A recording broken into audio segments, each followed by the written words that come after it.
નમસ્કાર મિત્રો, વિડીયોમાં તમારું સ્વાગત છે। જોઈ લઈએ આજના દેશ અને દુનિયાના તાજા મોટા અને મહત્વના સમાચાર સામે આવ્યા છે। તો મિત્રો આ સમાચાર ધ્યાનથી સાંભળી લેજો અને ચેનલ પર તમે નવા છો તો ચેનલને સબસ્ક્રાઇબ પણ કરી લેજો। સૌપ્રથમ મિત્રો વાત કરવામાં આવે 2026 પહેલા બંધ થઈ જશે મિત્રો 500 રૂપિયાની નોટ। જી હા દોસ્તો, જાણો સરકારની શું સ્પષ્ટતા છે। મિત્રો આમાં વિગતથી વાત કરવામાં આવે તો આવતા વર્ષથી 500 રૂપિયાની નોટ બંધ થવા જઈ રહી છે। આવો એક મેસેજ સોશિયલ મીડિયા ઉપર વાયરલ વેગથી મિત્રો વાયરલ થઈ રહ્યો છે। વાસ્તવમાં યુટ્યુબ પર વાયરલ થઈ રહેલા એક મીડિયામાં દાવો કરવામાં આવી રહ્યો છે કે reserve bank of India March 2026 સુધીમાં 500 રૂપિયાની નોટ બંધ કરવા જઈ રહી છે। કેપિટલ ટીવી નામની યુટ્યુબ ચેનલને આ અંગે એક વિડીયો પોસ્ટ કર્યો હતો। તે તરત જ મિત્રો વાયરલ થઈ ગયો હતો અને ઘણા લોકોને આશ્ચર્ય થયું કે શું ખરેખર 500 રૂપિયાની નોટ બંધ કરવામાં આવી રહી છે કે નહીં। જો કે આ સરકારે તેને ફેક ન્યૂઝ ગણાવવામાં આવ્યા છે, એટલે કે 500 રૂપિયાની નોટ બંધ નહીં થાય। ત્યાર પછી મિત્રો સામાન્ય નાગરિકોને મોટી રાહત મળી શકે તેમ છે। જીએસટી કાઉન્સિલની આગામી બેઠકમાં સરકાર 4 ટેક્સ સ્લેબ એટલે કે 5%, 12%, 18% અને 28% ઘટાડીને 3 કરવા અંગે મિત્રો ચર્ચા કરવામાં આવી રહી છે। સૂત્રોના જણાવ્યા અનુસાર 12% ટેક્સ સ્લેબને સંપૂર્ણપણે દૂર કરવાનો પ્રસ્તાવ છે। મિત્રો આ અંતર્ગત જરૂરી વસ્તુઓને 5% સ્લેબમાં ખસેડી શકાય છે, બિનઆવશ્યક વસ્તુઓને 18% સ્લેબમાં મૂકી શકાય છે અને આ પ્રસ્તાવને જીએસટી કાઉન્સિલની બેઠકમાં અંતિમ સ્વરૂપ આપવામાં આવશે અને આ બેઠક જૂન જુલાઈ 2025માં થવાની સંભાવના છે અને આ બેઠકમાં કેન્દ્રીય અને રાજ્ય નાણામંત્રી પણ સામેલ થશે। હવે મિત્રો 75% એટીએમમાંથી રૂપિયા 100 રૂપિયા અને 200 રૂપિયાની નોટો ઉપલબ્ધ થવી જ જોઈએ તેવું મિત્રો આરબીઆઈ જણાવ્યું છે। એટલે કે મિત્રો અમદાવાદ ભારતીય રિઝર્વ બેંક 30 સપ્ટેમ્બર 2025 સુધીમાં 75% ઓટોમેટિક ટેલર મશીનનો એટલે કે એટીએમ દ્વારા 100 અને 200 રૂપિયાની નોટોનો નિયમિત પૂરતો પુરવઠો સુનિશ્ચિત કરવાનો નિર્દેશ આપ્યો છે, પરંતુ આ નિર્દેશ બેંકો અને રોકડ વ્યવસ્થાપન કંપનીઓ માટે એક મોટો પડકાર બનીને ઉભરી આવ્યો છે। ત્યાર પછી મિત્રો ચાંદી રૂપિયા 1,05,000ની નવી ટોચ ઉપર જોવા મળ્યું છે, જ્યારે મિત્રો સોનું પણ 1 લાખ ઉપર છે। ટ્રમ્પ્સના ટેરિફ વોર બાદ વૈશ્વિક સ્તરે વધી રહેલા અસ્થિરતાનો માહોલ વચ્ચે વૈશ્વિક બજારમાં આજે બે કિંમતમાં ધાતુમાં નોંધાયેલો ઉછાળો પાછળ ભારતીય સોના ચાંદી બજારોમાં પણ તેજી આગળ વધી રહી છે। જ્યારે મિત્રો તેજીના આ માહોલમાં આજે મિત્રો મુંબઈ ચાંદી રૂપિયા 1,05,000ની નજીક પહોંચી ગઈ છે અને નવો રેકોર્ડ રચ્યો હતો। તો મિત્રો બીજી તરફ અમદાવાદ સોનું પણ ફરી એકવાર 1 લાખની સપાટી કૂદાવી ગયું હતું। ત્યાર પછી મિત્રો આરબીઆઈ રેપો રેટમાં 50 બેઝિક પોઈન્ટનો ઘટાડો કર્યો। મિત્રો આના વિશે વિગતથી વાત કરવામાં આવે તો આરબીઆઈ આજે ફરી એકવાર મોનેટરી પોલિસી કમિટીના નિર્ણયોની જાહેરાત કરી દીધી છે।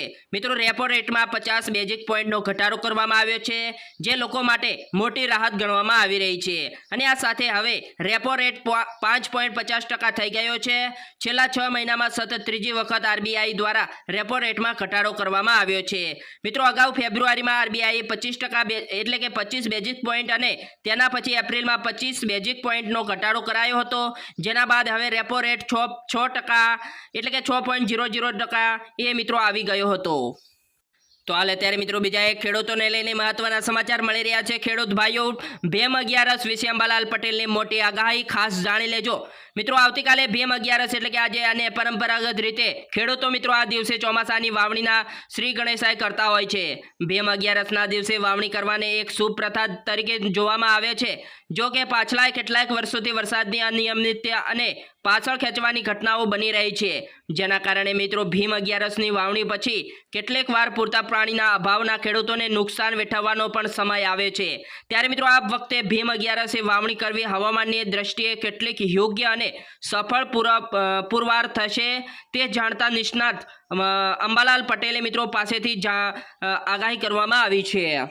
દ્વારકાના ગોમતી ઘાટમાં મિત્રો જામનગરના 7 યુવક યુવતીઓ ડૂબ્યા અને એક યુવતીનું મોત પણ નીપજ્યું છે। મિત્રો આના વિશે વિગતથી વાત કરવામાં આવે તો દ્વારકાની ગોમતી નદીમાં અવારનવાર મિત્રો યાત્રિકો ડૂબતા હોવાની ઘટના પણ બનતી હોય છે।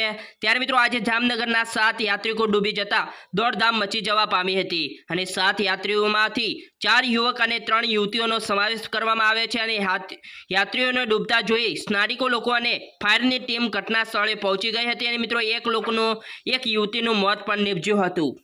ત્યારબાદ મિત્રો 2 દિવસમાં 26 વખત ભૂકંપની એટલે કે ભૂકંપથી પાકિસ્તાનનું કરાચી હચમચી ગયું। જી હા દોસ્તો, મિત્રો આના વિશે વિગતથી વાત કરવામાં આવે તો પાકિસ્તાનના ટોચના શહેર કરાચીમાં છેલ્લા 2 દિવસમાં ભૂકંપના 26 આંચકા અનુભવતા અફરાતફરીનો માહોલ સર્જાયો હતો।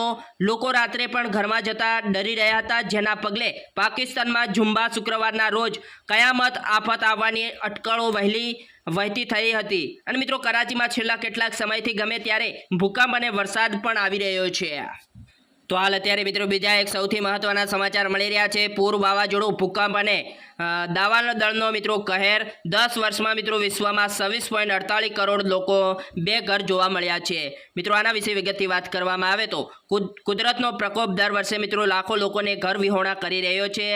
ઇન્ટરનલ ડિસ્પ્લેસમેન્ટ મોનિટરિંગ સેન્ટરમાં નવા રિપોર્ટ અનુસાર 2015થી લઈને 2024 સુધી વિશ્વભરમાં પૂર, વાવાઝોડું, ભૂકંપ અને જંગલમાં દાવાનળ જેવી કુદરતી આફતને લઈને 26.48 કરોડ લોકોના ઘર નષ્ટ કરી દીધા છે, જેમાં 2024માં જ 4.58 કરોડ લોકો ઘર વિહોણા પણ બન્યા છે। ત્યારબાદ મિત્રો કોરોનાના કેસમાં એક્ટિવ કેસોનો આંકડો 5000ની નજીક।